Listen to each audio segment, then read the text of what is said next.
নমস্কাৰ, মই পিংকি। মোৰ ইউটিউব চেনেল পিংকি কাফে ব্লগলৈ সকলোকে স্বাগতম জনাইছোঁ। আজি এটা ৰেচিপি লৈ আহিছোঁ। ৰেচিপিটো শেষলৈ চাব আৰু শেষত কেনেকুৱা পালে জনাবলৈ নাপাহৰিব। চেনেলটো লাইক কৰিব, শ্বেয়াৰ কৰিব আৰু ছাবস্ক্ৰাইব কৰি দিব আৰু বেল আইকনটো দবাই দিব যাতে সকলোবোৰ ভিডিঅ' ন'টিফিকেশ্যন পাই থাকে।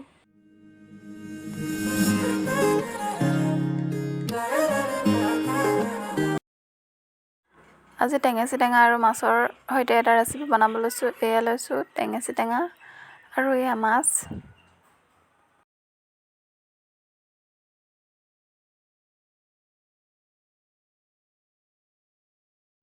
এতিয়া মই টেঙেচি টেঙাখিনি কাটি লৈছোঁ। তেলখিনি গৰম হোৱাৰ পাছত নিমখ আৰু হালধি দি দিছোঁ। এতিয়া মাছ কেইপিচ ফ্ৰাই কৰি লওঁ। চাই থাকক ভিডিঅ'টো।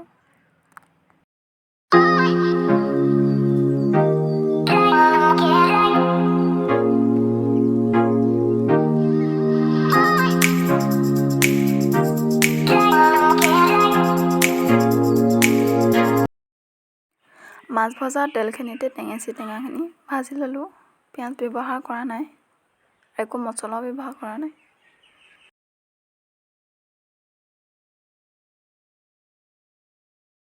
বইল দি লোৱা আলুখিনি কাটি লৈছোঁ।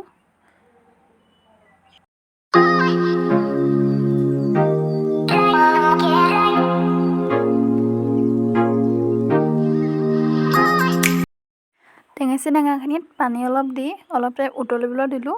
এতিয়া বইল দি লোৱা আলুখিনি ইয়াত দি দিওঁ।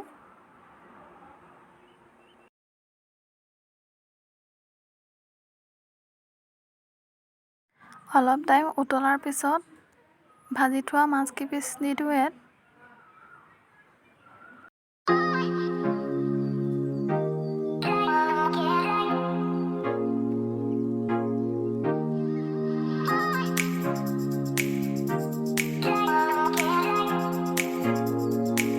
আদা, নহৰু আৰু কেঁচা জলকীয়া খুন্দি দি দিছোঁ।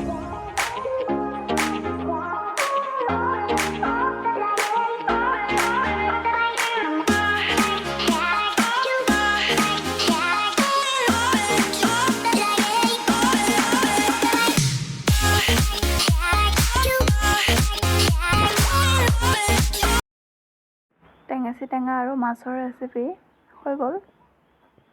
খাবলৈ বহুত ভাল আছিলে। আপোনালোকেও ট্ৰাই কৰি চাবচোন ঘৰত।